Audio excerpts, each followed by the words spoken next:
அதிமுக எல்லாத்தையும் முடிச்சுக்கிட்டு 25ஆம் தேதி மார்ச் 25ஆம் தேதி பிரச்சாரம் சுமூத்தா ஹேண்டில் பண்ணிட்டாரு.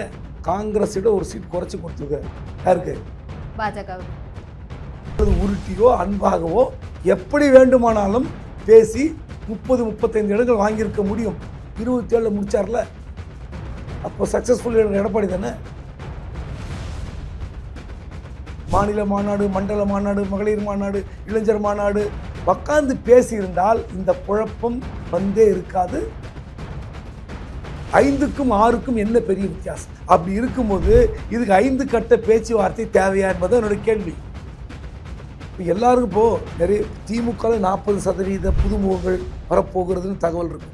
40% புதுமுகங்கள்லாம் அவங்க போய் களத்துக்கு போய் செட்டில் ஆகிறதுக்கு 5 நாள் 6 நாள் ஆகும். மார்க்சிஸ்டுக்கு 6, அந்த 6வது தொகுதி கொளத்தூர் வேட்பாளர் மு.க. ஸ்டாலின்கிறார். அதாவது கம்யூனிஸ்ட் கட்சி வேட்பாளரே என்னை பாருங்கள். இதெல்லாம் நல்லா இருக்கும், டைலாக் நல்லா இருக்கும்.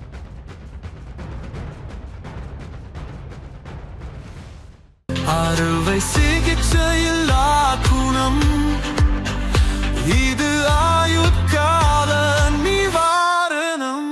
டாக்டர் ஸ்ரீவர்மாஸ் பனீர் 65 இது மட்டும்தான். பனீர்னா milky mist, only milky mist.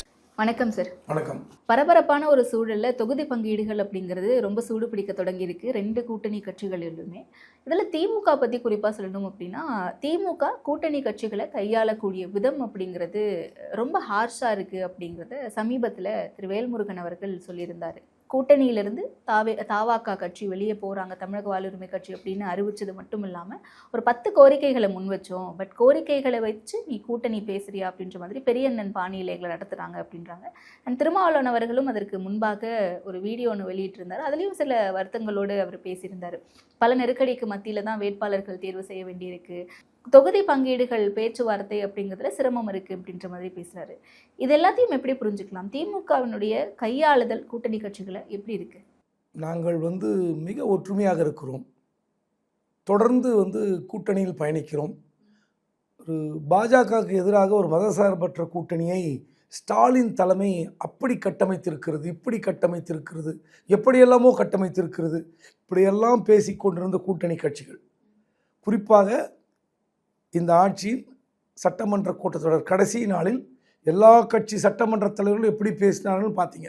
Including தமிழக வாழ்வுரிமை கட்சியினுடைய தலைவர் வேல்முருகன் உள்பட. இந்த கட்சி இருக்க வேண்டும், திமுக இருப்பதால் தான் தமிழ்நாட்டில் மதசார்பற்ற கூட்டணி வலிமை பெற்றதால் தான் எப்படிலாம் இருக்குன்னு பாராட்டி பேசினார். அது 10 நாள் கூட ஆகலையே. சட்டமன்ற கூட்டத்தொடர் முடிந்து 10 நாட்களில் இந்த ஆட்சியை பற்றி குறைகளை சொல்கிறார், குற்றங்களை சொல்கிறார், கோரிக்கை வைத்திருக்கிறார். அதெல்லாம் விட்டுருவோம்.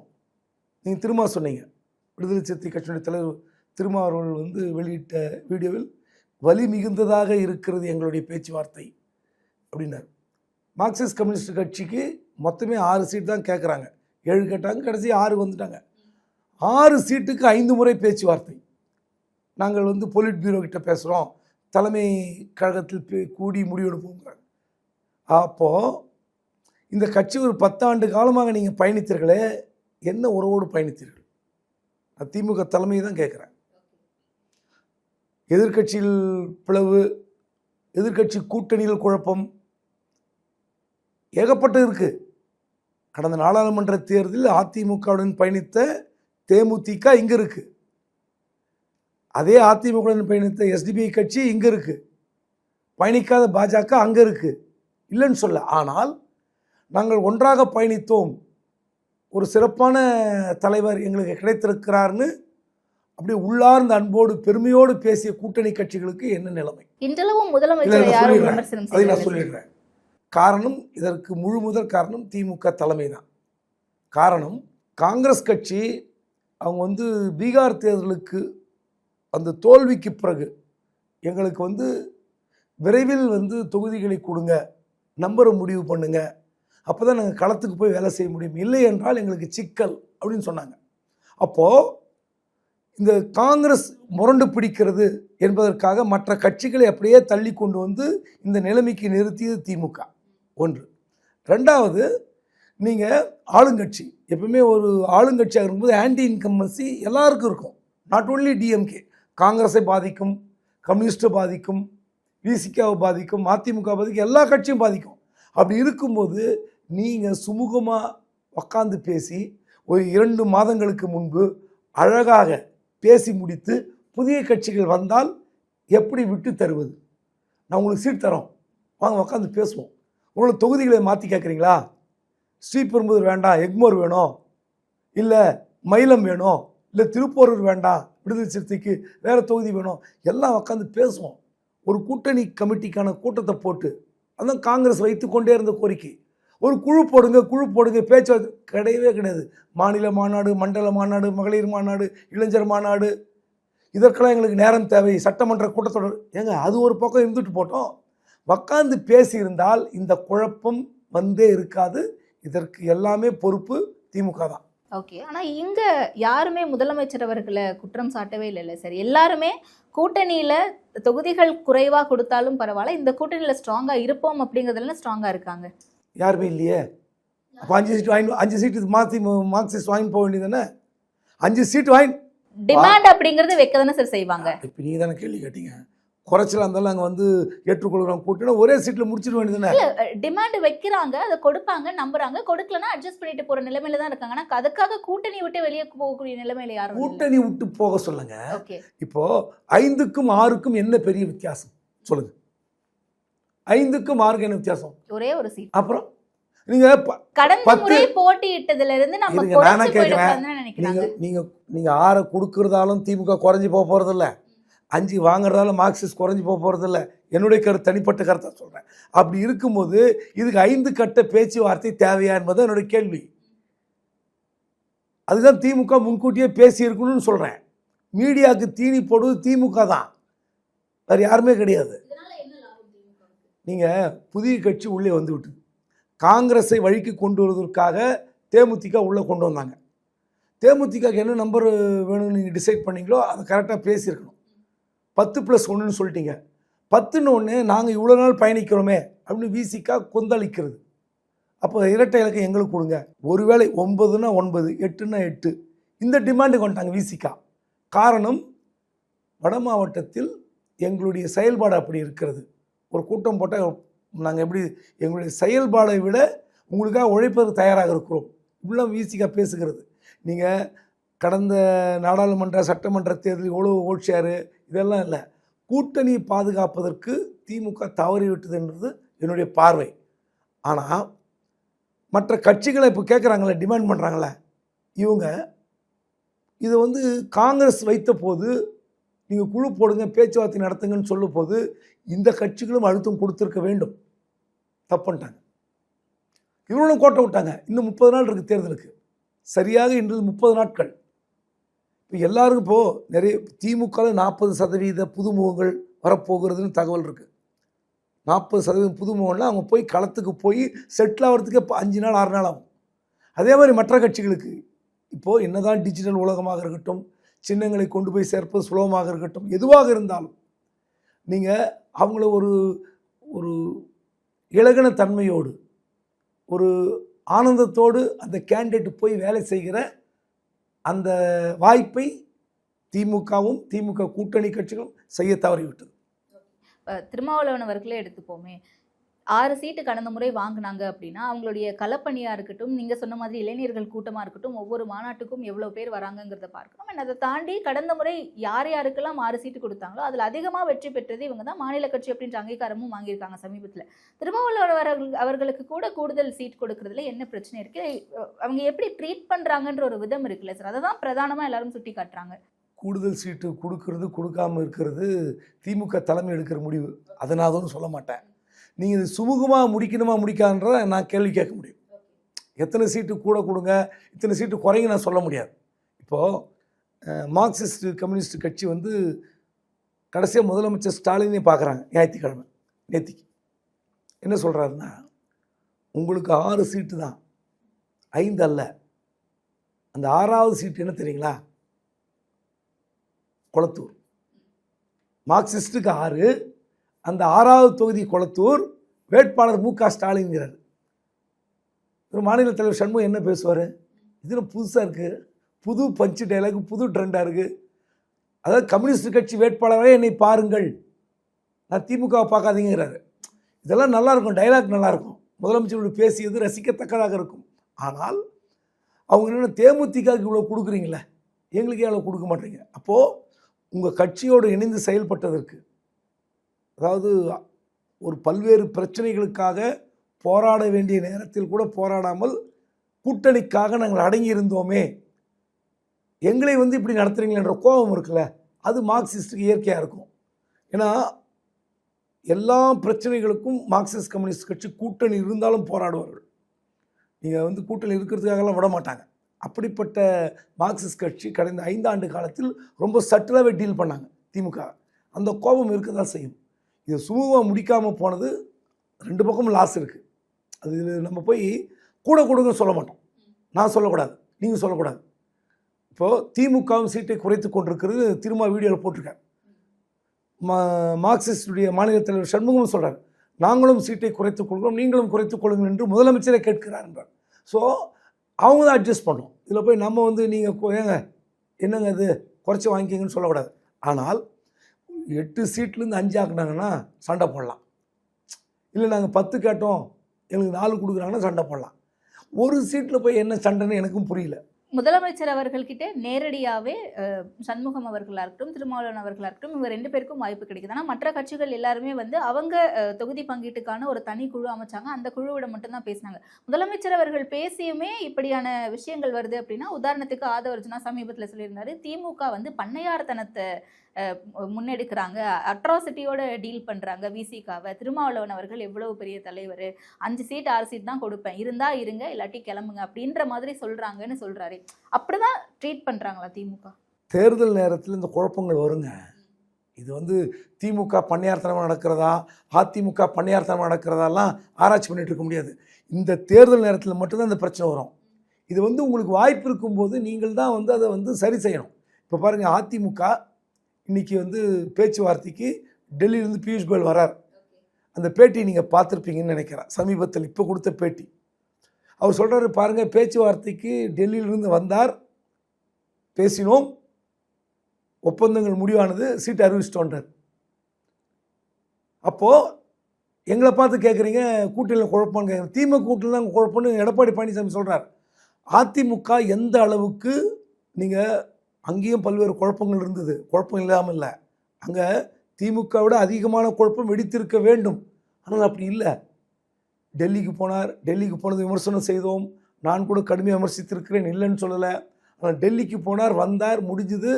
27 இடங்கள் பாஜக, 11 இடங்கள் டிடிவி தினகரன் கட்சிக்கு, பாட்டாளி மக்கள் கட்சிக்கு 18. இன்று இரவே மற்ற கட்சிகளுக்கு கூட்டணி அறிவிக்கப்படும். 25ஆம் தேதி மயிலாப்பூரில் பிரச்சாரங்கிறார். அப்போது களத்திற்கு அதிமுக முந்தி போகிறது. ஜெயலலிதா இருக்கும்போது தான் அது நடக்கும். தொகுதிகள் முன்கூட்டி அறிவிப்பார், வேட்பாளர் முன்கூட்டி அறிவிக்கப்படும், பிரச்சாரத்துக்கு அதிமுக முன்கூட்டியே செல்லும்.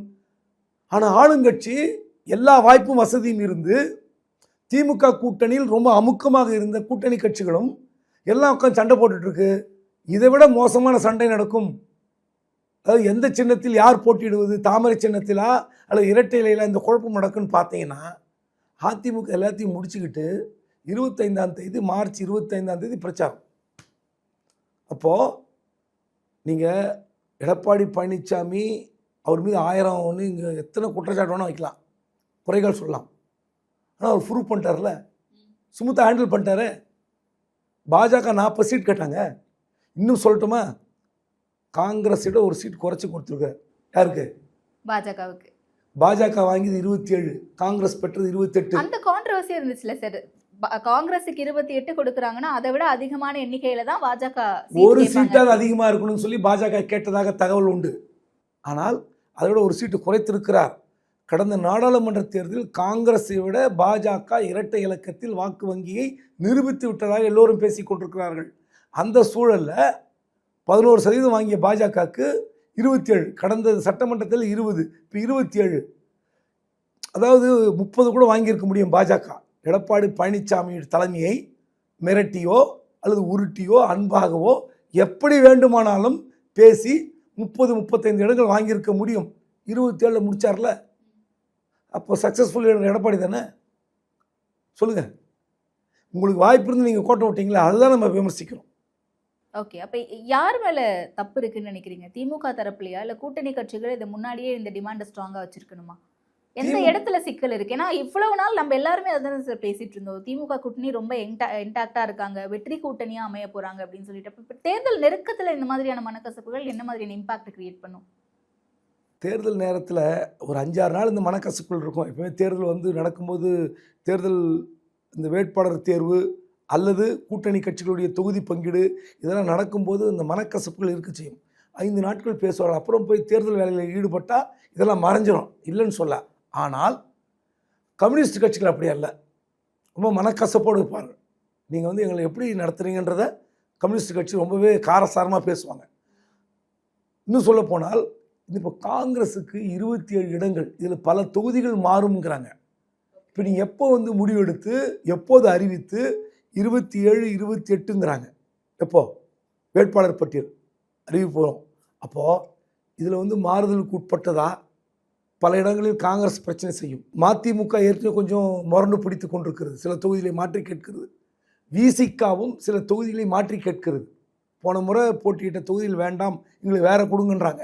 இப்போ இதெல்லாம் வந்து இந்த நேரத்தில் இன்னும் வந்து பிரச்சனையை வந்து அதிகமாக்குமே தவிர குறைக்காது.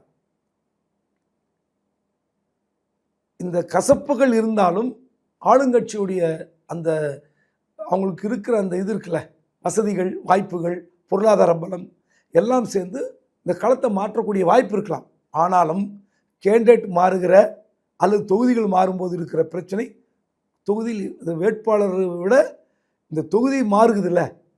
இப்போ போன முறை திமுக போட்டிருக்கோம், அந்த இடத்துல விசிகா வந்திருக்கும், அல்லது காங்கிரஸ் வந்திருக்கும், அல்லது மதிமுக மாற்றி. இந்த மாதிரி சுச்சுவேஷன் வரும்போது இந்த பிரச்சனை இன்னும் 5-6 நாட்கள் நீடித்தால் அது வந்து வெற்றி வாய்ப்பில் எதிரொலிக்கும். திமுக நின்ன இடத்துல திமுகவே வேற வேட்பாளரை மாத்தி நிக்க வச்சா சிக்கல் கிடையாது. வேற வேட்பாளர் இல்ல, அதான் சிக்கல் கிடையாதுன்ற கூட்டணி கட்சிகளை வந்து நிறுத்தும் போது ஏற்படுகிற குழப்பம் இருக்குல்ல. ஏன்னா அது வந்து ஒரு 10 நாட்களுக்கு அந்த தாக்கம் இருக்கும். இப்போ நாங்கள் வந்து திமுக தான் இந்த தொகுதியில் நிற்கும் அப்படின்னு ஆசைப்பட்டு ஏற்கனவே இருந்த வேட்பாளரோ அல்லது வேறு வேட்பாளரோ இருக்கலாம், ஏற்கனவே வெற்றி பெற்ற வேட்பாளராக இருக்கலாம், அல்லது புதிய வேட்பாளராக இருக்கலாம். அப்போ நீங்கள் இது வந்து திமுகக்கு இல்லை, இது காங்கிரஸுக்கு இல்லை விசிகாக்குன்னு வரும்போது ஏற்படுகிற குழப்பம், தாக்கம் இருக்குல்ல, அது 10 நாளாக மறையாது இருக்குது. இன்னும் 30 நாள் இருக்குது. இந்த 10 நாள் இந்த பிரச்சனை எப்படி நீங்கள் வேலை செய்வீங்க? இல்லை, இன்னைக்கே வந்து லோக்கல்ல அக்னி அப்படின்ற ஒரு நிறுவனம் நடத்திய சர்வேல என்ன வருது அப்படின்னா, திமுக 45% வாக்குகளோட 180 தொகுதிகள் கிட்ட வெற்றி பெற்று பெரும்பான்மையோட ஆட்சி அமைக்கும் அப்படின்ற மாதிரி சொல்லியிருக்காங்கல்ல. ஸோ இது ஏற்றுக்கொள்ளக்கூடிய வகையில் இருக்கா சார்? சர்வே வந்து 45% திமுகவுக்கு இருக்குது, அதுக்கு அடுத்து 38.5% அதிமுக இருக்குது. தாவேகா விஜய் கட்சிக்கு 9 சம்திங் கொடுத்துருக்காங்க. இந்த சர்வேலாம் எப்படி எடுக்கிறாங்க என்ன உண்மையில்? ஆனால் யதார்த்தம், கலை யதார்த்தம், இன்றைக்கி ஆளுங்கட்சிக்கு அட்வான்டேஜ் இருக்குது, ப்ளஸில் இருக்குது, நான் மறுக்கலை. ஆனால் விஜய் என்ன முடிவு எடுக்க போகிறார்? பாண்டிச்சேரி ஏதோ அறிவிச்சிட்டாரு, தனியாக அறிவிச்சார், அதில் குழப்பம் வந்திருக்கு, கட்சிக்காரனுக்கு இல்லை. அப்புறம் வந்து இது அதில் ஏகப்பட்ட முன்னாள் பாஜக முன்னாள் அதிமுகலாம் இருக்கிறாங்க. அப்போ வந்து போஸ்ட் ஓட்டியவனுக்கு கட்சிக்கார ரசிகனுக்கு தான் கிடைக்கும் என்று தலைவர் உறுதியளித்தார்னு சொல்லி பொதுச்செயலாளர் ஆனந்த் சொன்னார். அது என்னாச்சு? அதெல்லாம் வேற. தமிழ்நாட்டில் அவர் என்ன முடிவு எடுக்க போகிறார்? முடிவு எடுத்துட்டாங்களே சார். விஜய் தான் முதலமைச்சர் வேட்பாளர், தனித்து போட்டி, 234 தொகுதியிலுமே வந்து வேட்பாளரை போட போறாங்க. உண்மை. ஆனால் கடைசி வரை இந்த பாஜக அவரை தனியாக போட்டியிட அனுமதிக்குமா, விடுமா என்பது தெரியாது. நீங்க என்டிஏ கூட்டணி நம்பர்ஸுமே வந்துருச்சு சார். அதெல்லாம் இருக்கட்டுங்க, இதெல்லாம் நடக்கும். இந்த முறை 2026 சட்டமன்ற தேர்தலில் எது வேண்டுமானால் நடக்கலாம். விஜய் வருகிறார் என்றால் ஆளுக்கு 5 தொகுதி விட்டு கொடுப்போம்னு சொல்லி மாறலாம் களம். யாரு சார் விட்டு கொடுப்பாங்க? எல்லாருமே சுயநலமா தான். யார் விட்டு கொடுக்க மாட்டாங்க? எங்களுடைய கட்சிக்காக நாங்க வெற்றி பெறணும், எங்களுடைய வேட்பாளர் வெற்றி பெறணும் தான் நினைப்பாங்க. தமிழ்நாட்டை சேர்ந்த பாஜகவில் ஒரு பெரிய லாபிஸ்ட் இன்னும் ஒர்க் பண்ணிட்டு இருக்காரு. நீங்க யாரோன்னா கேட்டுங்க, எந்த பத்திரிகையாளர் வேண்டுமானாலும் பேட்டிடுங்கள், இல்லை எந்த அரசியல்வாதி வேணாலும் பேட்டிடுங்கள். தமிழ்நாட்டை சேர்ந்த மிகப்பெரிய பாஜக லாபிஸ்ட் இன்னும் விஜய்க்காக முயற்சி எடுத்து கொண்டிருக்கிறார். அது அன்பாகவோ அல்லது வேறு எந்த வகையிலோ அந்த முயற்சி தொடர்கிறது. ஒன்று. இப்போ வந்து இயக்குனர் அட்லியுடைய மனைவி வளைகாப்புக்கு போனார்ல, அந்த மும்பையிலும் விஜய் அவர்கள் ரகசியமாக மத்தியில் ஒரு ஆளுங்கட்சியினுடைய விஐபியை சந்தித்திருப்பதாக தகவல் இருக்கிறது. அதனால் என்ன முடிவெடுக்க போகிறான்னு தெரியாது. கரூர் 41 பேர் பலி சம்பவத்தில் சிபிஐ குற்றப்பத்திரிகையில் விஜய் பெயர் வந்தால் விஜய்க்கு தமிழ்நாட்டில் என்ன மைலேஜ் இருக்கும்? அதை எப்படி அவர் சமாளிப்பார்? 41 பேர் பலிக்கு விஜய் குற்றவாளி என்று சிபிஐ அறிவிப்பு, குற்றப்பத்திரிகை தாக்கல் என்று வந்தால் அதை விஜய் சமாளிப்பாரா? அதனால் இப்படி ஒரு நெருக்கடி வந்தால் தமிழ்நாட்டில் இன்னொரு அலையன்ஸ் சேஞ்ச் வரலாம். 30ஆம் தேதி வேட்புமனு தொடங்கி 4ஆம் தேதி வேட்புமனு முடிந்து 9ஆம் தேதி ஸ்க்ரூட்னிலாம் முடிகிற வரை அல்லது வேட்புமனு தாக்கல் செய்கிற வரை இந்த பிரச்சனை அல்லது இந்த விவாதம் நடக்கத்தான் செய்யும். சார், ஆனால் விஜய் ஒருவேளை ஸ்ட்ராங்காக நின்றுட்டாரு அப்படின்னா எப்படி சார்? விஜய் தனியாக நின்னா டிஎம்கே அலையன்ஸ்க்கு அட்வான்டேஜ். நான் ஆல்ரெடி மென்ஷன் பண்ணியிருந்தேன், ஆதவர்ஜுனா அவர்கள், திருமாவளவன் அவர்கள் ஒவ்வொரு மேடையிலுமே இல்லைங்க, யாரும் கோச்சிக்கிட்டு வெளியே போக போகிறதில்ல. அவர் ஆதவர்ஜுன் விட்டுருங்க. இப்போது சண்டை போடுற மார்க்சிஸ்ட் வெளியே போகுமா? பயங்கர சண்டை தான். உள்ளுக்குள்ள தமிழக வாழ்வுரிமை கட்சியும் வரமாட்டாங்கன்னு பேசிட்டு இருந்தாங்க, வந்துட்டாங்கல்ல சார். அந்த மாதிரி வர்றதுக்கான பாசிபிலிட்டிஸ் எதுவுமே இல்லையா? இல்லை, நான் வேல்முருகன் தான் விட்டுறேன். வேல்முருகன் சண்டை போட்டு போனார், விட்டுருவோம். மார்க்சிஸ்ட் கம்யூனிஸ்ட் கட்சி விசிகா, இப்போ 2 கட்சி தான் சண்டை போட்டுட்ருக்கு திமுக கிட்ட, கூடுதல் இடம் கேட்டு அல்லது இருக்கிற இடத்தையாவது கொடுங்கன்னு. இப்போ இந்த 2 கட்சிக்குமே செட்டில் ஆகிறதுக்கு அதிக வாய்ப்பு இருக்குது. விசிகாவுக்கு குறைந்தது 7 தொகுதிகள் உறுதி செய்யப்படும் நான் நம்புகிறேன். கடந்த முறை வாங்கிய 6 விட 1 தொகுதி கூடுதலாக கிடைக்கும். மார்க்சிஸ்ட்டுக்கு 6 கிடைக்கலாம், 5 கிடைக்கலாம். இவங்க 2 பேர் வெளியே போக மாட்டாங்கன்றது என்னுடைய கருத்து. அதனால் என்ன சண்டை போட்டாலும் திமுக கூட்டத்தில் இருக்க போகிறார்கள், வெளியே போகிறதுக்கு வாய்ப்பு இல்லை. கூடுதலாக பெறுவதற்கு முயற்சி நடக்கும், அவ்வளோதான். மக்கள் நல கூட்டணியில் 25 தொகுதிகள் எனக்கு கொடுத்துருந்தாங்க, அந்த இடத்துல என்னால் தனிச்சு ஒரு முடிவு எடுக்க முடிஞ்சுது. ஆனால் இப்போ வெறும் 6 தொகுதிகள் கொடுத்துருக்காங்க, என்னால் அப்படி தனிச்சு செயல்பட முடியல, என்னால் ஒரு முடிவு எடுக்க முடியல, பல நெருக்கடிகள் இருக்குது, போராட வேண்டியிருக்கு அப்படின்னு தானே சொல்கிறாரு. இப்போ அவ்வளவு நெருக்கடியோடு இருக்கணும் அப்படின்ற ஏதாவது ஒரு அழுத்தம் இருக்கா? மக்கள் நல கூட்டணி எப்போது நடந்தது? 2016. அப்போது இப்போதும் கம்பேர் பண்ண முடியுமா? அதன் பிறகு எத்தனை சீட் வாங்கினீங்க? 2021 எத்தனை சீட் வாங்கினீங்க? எத்தனை சீட் வாங்கினீங்க? 6 தானே வாங்கினீங்க. அப்புறம் அப்போ சண்டை போட வேண்டியது தானே? 21 சார் 5 வருஷத்துக்கு முன்னாடி 25 சீட் வாங்கினேன் கேட்க வேண்டியது தானே? கேட்டாரா? இது வந்து அந்நேரத்துக்கு நடந்த பிரச்சனை வேறு. இப்போ வந்து என்னென்னா, அவர் தேமுதிகவுக்கு இணையாக கேட்கிறார், அதுதான் பிரச்சனை. எனக்கு தெரிந்து திமுக கூட்டணி விட்டு மார்க்சிஸ்ட்டும் வெளியேறாது, விசிகாவும் வெளியேறாது. சண்டை போடுவாங்க, கூடுதலாக ஒரு சீட்டு வாங்க ட்ரை பண்ணுவாங்க, அவ்வளோதான். வெளியே போய் யார் கூட சேர போகிறாங்க? ஒரு புதிய கூட்டணி அமைக்க போகிறாங்களா? வாய்ப்பில்லை. ரொம்ப நாளாக ஒரு ஆஃபர் வச்சுட்டே இருந்தார்ல சார் விஜய், பவர் ஷேரிங் அப்படின்னு சொல்லிட்டு. அந்த ஆஃபரை முதல்ல வைக்கும்போது அது விசிகாவுக்கான ஒரு வலையாதானே பார்க்கப்பட்டுச்சு. அந்த ஆப்ஷன் இன்னைக்கு வரைக்கும் அது ஓப்பனே இல்லையா? அது இதுவரை போகாத விசிகா, இதுவரை போகாத எந்த கட்சியும் இப்போது அவர் இருக்கிற வலைக்கு யாராவது போவாங்களா? நீங்கள் விஜய் வந்து ஒரு அன்ப்ரூவன், அவருக்கு வந்து எந்த வித வாக்கு சதவீதம் ஒரு நிரூபிக்கப்படாத ஒரு கட்சி. இன்னும் சொல்லப்போனால் தமிழ்நாட்டில் அவரை நம்பி யாருமே தலை கொடுக்கல. அவரை வச்சு பேரம் பேசியிருக்கலாம், அவரை வைத்து காங்கிரஸ் பேரம் பேசியது, அவரை வைத்து விசிகா பேரம் பேசலாம், அவ்வளோதான் நடக்குமே தவிர திமுக விட்டு வெளியே போகிறதுக்கு வாய்ப்பு இல்லை, வாய்ப்பு வராதுன்னு நம்புகிறேன். ஓகே, ஒரே ஒரு நிறைவான கேள்வி. இவ்வளவு நாள் வந்த விமர்சனம் அப்படிங்கிறது அதிமுக வந்து ஒரு அடிமை கட்சியாக இருக்காங்க பாஜக கிட்ட அப்படின்னா திமுகவினரும் கூட்டணி கட்சியினரும் விமர்சனம் வைத்தாங்க. ஆனால் இப்போ சமீபத்தில் திமுக தான் தங்களுடைய கூட்டணி கட்சிகளை அடிமைகளாக நடத்துகிறாங்க, ஒரு 5 சீட்டுக்கும் 6 சீட்டுக்கும் போயிட்டு கெஞ்ச வேண்டியிருக்கு, கூட்டணி கட்சிகள் எல்லாருமே மனம் மருந்து நிற்கிறாங்க அப்படின்ற ஒரு விமர்சனம் இருக்குல்ல, இது ரெண்டுத்தில் எது சார் உண்மை? இதில் எது உண்மை எது பொய்யெல்லாம் ஆராய்ச்சி பண்ணக்கூடாது. தேர்தல் நேரத்தில் இந்த குழப்பம். உங்களுடைய பார்வை எப்படி இருக்கு 2 கட்சி மேலேயுமே? அதை நான் முதல்ல டிஸ்கஸ் பண்ணிட்டோமே. நம்ம அதிமுகவை கடுமையாக விமர்சித்தோம். பாஜக வந்து எப்படியெல்லாம் வந்து உருட்டுது, மிரட்டுது, கட்டி ஆள்கிறதுன்னு. ஆனால் அந்த பாஜகவை சட்டிலாக டீல் பண்ணிட்டாரு. 40 தொகுதிகள் கேட்ட பாஜகவை 35, 36 நிறுத்தியிருந்தாருன்னா உண்மையிலே நம்ம வந்து ஷாக் ஆகிருக்கலாம். பரவாயில்ல, பாஜகவுக்கு அடிபணிந்து விட்டார்னு. கிடையாது, இன்னும் சொல்லட்டுமா, பாஜக கட்சி கடந்த முறை எங்கே ஷீட் ஷேரிங் முடிஞ்சது? நட்சத்திர ஹோட்டலில், லீலா பிளஸ் ஹோட்டலில் தான் எல்லாமே முடிந்தது. ஞாபகம் இருக்கா உங்களுக்கு? 2021 லீலா பிளஸில். இந்த முறை பாஜகவை எங்கே அழைத்து வந்தார்? ராயப்பேட்டையில் இருக்கிற தலைமை கழகத்துக்கு, அதிமுக தலைமை கழகத்துக்கு அழைத்து வந்து எல்லாருமே பியூஷ் கோயல் உட்கார வச்சு, பாரு எங்கள் ஆஃபீஸுக்கு பாஜக வந்தாச்சு, சும்மா நாங்கள் ஸ்டார் ஹோட்டலில் முடிக்கல, எல்லாம் திமுக கேலி பண்ணுதில்ல, பாருங்கன்னு முடிச்சிட்டாரு. ஸோ அவரை பொறுத்த வரைக்கும் சக்ஸஸ், இது பெரிய சக்ஸஸ். எடப்பாடியை பொறுத்தவரை பாஜக வந்து அதிமுக அலுவலகத்துக்கு வந்தது, இன்னும் சொல்ல போனால் டிடிவி தினகரனை கூட்டின்னு வந்து அங்கே உட்கார வச்சது எல்லாமே அதிமுக ப்ளஸ் தான். இதில் வந்து மைனஸ் கிடையாது. இங்கே என்ன பிரச்சனைனா, இங்கே திமுக ஏகப்பட்ட வாய்ப்பு இருந்தது, அதை கூட்டணி கட்சிகள் ரொம்ப உரிமையோடு கொடுத்து வைத்திருந்தன, அது திமுக தான் தவற விட்டது. இதற்கு கூட்டணி கட்சிகள் ஒரு காரணமாக இருந்தாலும், பட் இந்த லெவலுக்கு போயிருக்க வேண்டிய அவசியம் இல்லை. நீங்கள் ஷீட் ஷேரிங்கில் எப்படி டீல் பண்ணியிருக்கணும்னா, டிசம்பர் மாதமே இது வந்து ஓரளவுக்கு ஸ்மூத்தாக முடிச்சிருக்கணும். ஜனவரியில் இன்னும் அருமையாக டீல் பண்ணி முடிச்சிருக்கணும். நீங்கள் தேமுதிக உள்ளே கூட்டு வரீங்க, கூட்டு வரல, அது வேறு விஷயம்.